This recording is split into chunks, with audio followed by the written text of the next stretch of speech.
जय जगन्नाथ। पूरा chocolate cake परी देखा जाउछि ना। आज मैदा अटा व्यवहार करबानी, बेक मध्य करबानी, बनाइबा सुपर टेस्टी चॉकलेट मांडिया steam cake. Welcome to my channel daily guide by Savita. Super tasty soft मांडिया केक फ्रीज बिना स्टीमर रे हेल्दी मांडिया केक बनाइबा। करेई रे स्टैंड रखी स्टैंड रे तले पानी रहिबा पर्यंत पानी पकाइबा। करेई को कवर करनबा। सेही परी डेक्ची रे मध्य स्टैंड पकाई पानी पकाइबा। ता ऊपर मो पाखरे कुकर जाली थिला ताकू रखिली। एहा द्वारा केक कंटेनर रखिबारे सुविधा हेबो। आम पाखरे स्टीमर नथिले मध्य स्टीमर परी कड़ाई किंबा पात्र को स्टीमर बनाई परिबा। सबु ड्राई इंग्रेडिएंट्स गुडी को क्रम अनुसार पकाइबा। केक रो मिश्रण बनाइबा पई बोल ले 1 कप मांडिया चूना बा पाउडर पकाइबा। 3/4 कप बा 1 कप गुड़ पाउडर पकाइबा। मु 3/4 कप पाउडर गुड़ व्यवहार करिछु। 2 टेबलस्पून कोको पाउडर पकाइबा। मते कॉफी पाउडर केक रे भलो लागे। मु गोटे छोट पैकेट रो कॉफी पकाइछि। Half teaspoon baking powder पकाइबा सहित 1/4 टी स्पून खाइबा सोडा पकाइबा। आपण पाखरे बेकिंग पाउडर नथिले हाफ टी स्पून खाइबा सोडा पाउडर पकाइ परिबे। वर्तमान वेट इंग्रेडिएंट्स पकाइबा। 1/4 कप तेल पकाइबा। 1 कप क्षीर अल्प अल्प पकाई मिश्रण रे मिसाइबा। रूम टेम्परेचर रो क्षीर मु मिसाइछि। मोर अनुरोध मो वीडियो आपण देखिबे। प्लीज सब्सक्राइब लाइक शेयर करी बेल आइकन प्रेस करने में thanks. Cut and fold method रे क्षीर को हल्का हाथ रे मिसाइबा।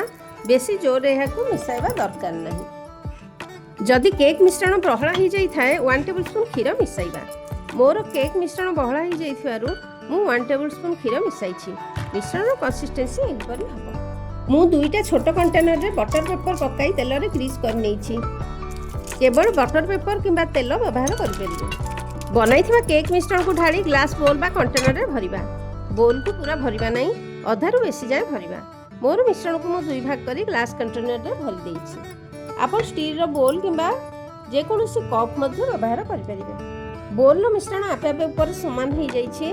पात्र को तळ टैप करी मिश्रण को समान कर परिबे। मो पाखरे डार्क चॉकलेट रो छोट छोट चिप्स केक ऊपर एहा को सजाई देबा। केक रो मिश्रण केक पात्र रे भरी रेडी कर सलानी। बहुत सुंदर देखा होछि। वर्तमान आमे बनाइथिबा स्टीमर रे केक पात्र गुडी को रखिबा। स्टीमर पात्र गुडी को भलो भारे गरम करी केक पात्र को रखिबे। लीड बंद कर दबा।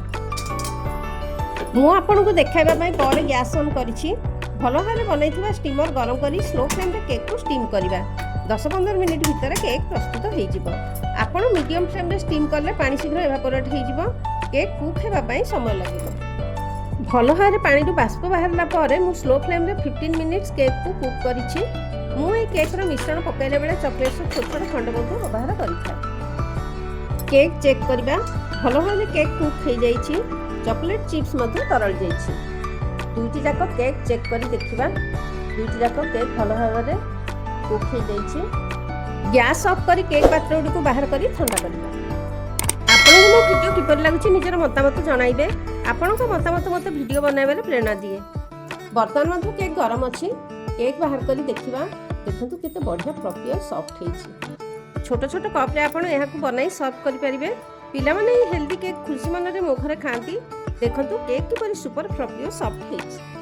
आर बोल रे थिबा केक पूरा ठंडा हेछि। चलंतु एहा को बाहर करबा।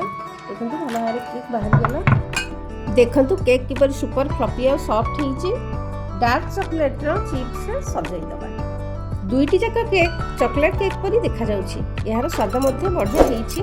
थरे आपण बनाई देखंतु ना, समस्त प्रशंसा करिवे। बारंबार आपण को बनाया को इच्छा हबो। आपण को मतामत को अपेक्षा करी रहिबे।